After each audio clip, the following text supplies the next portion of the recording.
Hello wisdom seekers, आप सुन रहे हैं विजडम विद मनीष। कल्पना कीजिए दो दोस्तों की। दोनों की उम्र 27 साल, दोनों एक ही शहर के निवासी और दोनों की मासिक आय लगभग एक समान, परंतु जीवन जीने का ढंग बिल्कुल अलग। पहला दोस्त दिखावे का शौकीन, हर महीने नया फोन, ब्रांडेड कपड़े और महंगे वेकेशंस। इंस्टाग्राम पर उसकी दुनिया सफल दिखती है। दूसरा दोस्त सादगी का प्रतीक, कोई चमक दमक नहीं, फालतू खर्चों से दूर। 5 साल बीत जाते हैं। आज पहला दोस्त मानसिक तनाव के बोझ तले दबा है, जबकि दूसरा दोस्त शांत है, पूरी तरह स्थिर। अब प्रश्न ये नहीं है कि किसने ज्यादा धन कमाया, सवाल ये है कि किसने पैसे के मनोविज्ञान को बेहतर समझा।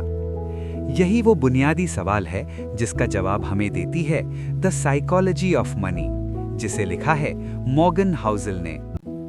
ये किताब आपको निवेश के तरीके नहीं सिखाती, ये अमीर बनने का कोई गुप्त रास्ता भी नहीं बताती। ये किताब कुछ और सिखाती है। ये हमें समझाती है कि पैसे से जुड़े फैसले हम तर्क से कम और भावनाओं से ज्यादा लेते हैं, और यही कारण है कि अक्सर बुद्धिमान लोग भी आर्थिक मामलों में बड़ी गलतियां कर बैठते हैं। और इसी बात को हम कुछ विचारों से समझेंगे। पहला विचार, लोग पागल नहीं होते, बस उनके अनुभव अलग होते हैं। हम अक्सर दूसरों को देखकर कहते हैं, इसने ऐसा फैसला क्यों लिया, ये तो पूरी तरह गलत है। लेकिन ये किताब कहती है, कोई भी आर्थिक फैसला शून्य में नहीं लिया जाता।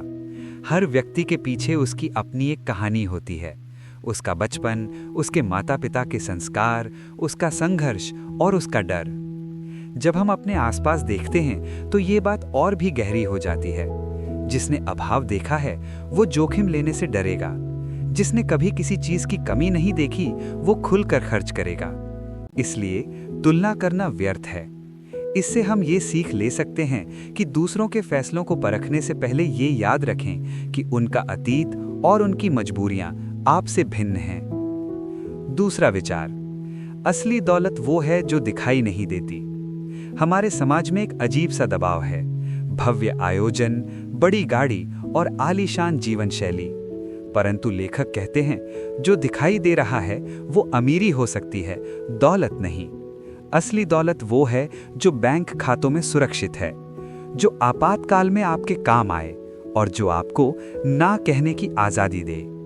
जब आप सड़क पर एक महंगी गाड़ी देखते हैं तो आप गाड़ी से प्रभावित होते हैं, उस इंसान से नहीं। यही है man in the car paradox.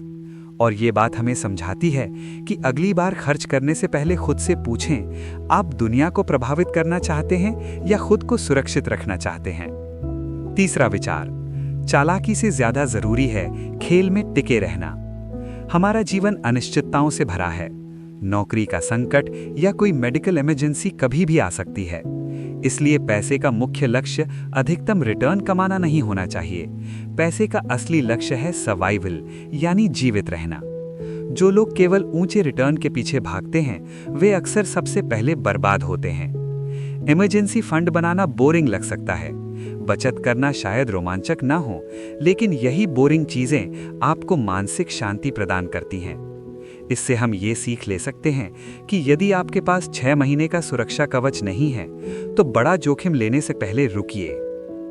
चौथा विचार, समय और धैर्य बुद्धिमानी से अधिक शक्तिशाली है। हम सब जल्दी में हैं, त्वरित सफलता, तुरंत पैसा और फौरन परिणाम। लेकिन याद रखिए, कंपाउंडिंग की शक्ति धीरे धीरे काम करती है। समस्या ये नहीं है कि हम समझदार नहीं हैं, समस्या ये है कि हम धैर्यवान नहीं हैं। सबसे बड़ी कुशलता ये नहीं है कि आप कितने होशियार हैं, सबसे बड़ी कुशलता ये है कि लंबे समय तक शांत बने रहना। अंत में अगर इस पूरी चर्चा से आपको केवल 3 बातें याद रखनी हो तो ये रखिए, पैसा गणित नहीं, व्यवहार है। अमीर दिखना और अमीर होना 2 अलग बातें हैं। मानसिक शांति मुनाफे से बड़ी है। द साइकोलॉजी ऑफ मनी आपको अमीर बनने के सपने नहीं बेचती, ये आपको बेचैन होने से बचाती है। ये सिखाती है कि पैसा आपकी जिंदगी का लक्ष्य नहीं बल्कि एक साधन है, और इस साधन को समझदारी से इस्तेमाल करना ही सबसे बड़ी बुद्धिमानी है। कमेंट में बताइए कि आप पैसे से जुड़ी कौन सी एक आदत में सुधार करेंगे।